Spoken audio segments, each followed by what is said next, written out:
Buenos días, mi nombre es Carlos Mario Ibarra Oñate, estudiante de la Maestría de Educación de la Corporación Universitaria El Minuto de Dios. El día de hoy estaremos hablando del aprendizaje y sus bases biológicas.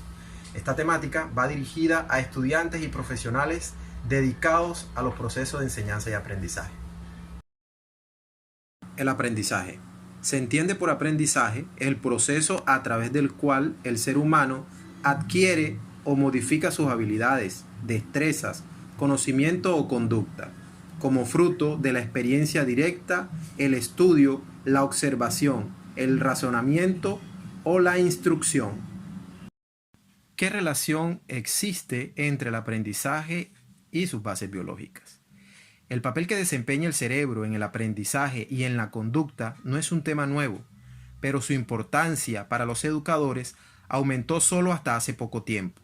Aunque los educadores siempre se han interesado por el cerebro debido a su interés en el aprendizaje y que éste ocurre en ese órgano. Gran parte de las investigaciones del cerebro han estudiado las disfunciones que éste llega a presentar. Base biológica del cerebro. Lóbulo parietal, encargado de la parte motora y sensorial, temperatura y dolor, funciones relacionadas con el movimiento, orientación y el cálculo. Lóbulo frontal, encargado de la planificación, capacidades del pensamiento, decisión, la abstracción, expresión lingüística, área de Broca. Lóbulo occipital, ubicado en la parte posterior del cerebro, encargado de la percepción visual e interpretación. Y el lóbulo temporal, ubicado cerca de los oídos, encargado de la memoria, audición, aprendizaje y comprensión del lenguaje. Bases biológicas, especialización de los hemisferios.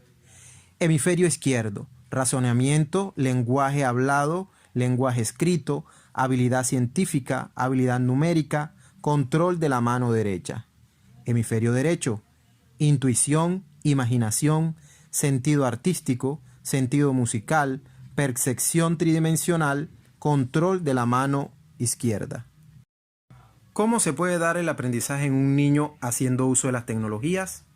En el contexto familiar, creación de actividades interactivas, se interesan por las matemáticas, la lectoescritura, aprenden de las experiencias. En el entorno social, aprenden a identificar aspectos positivos y negativos de su entorno.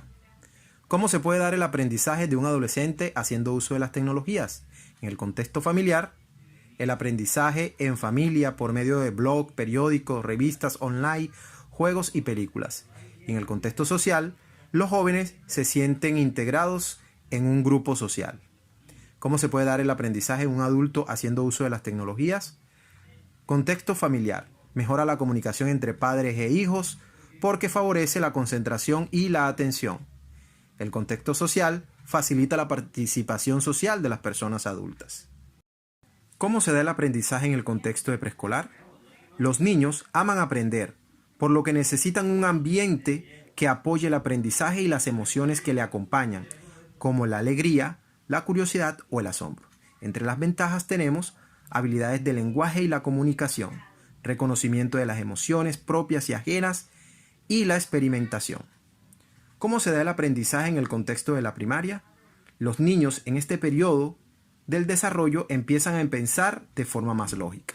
Entre las ventajas están las actividades visuales, auditivas y táctiles, y entre las desventajas son vulnerables por las emociones. ¿Cómo se da el aprendizaje en el contexto de la secundaria? Los estudiantes desarrollan el aprendizaje cooperativo y el aprendizaje colaborativo.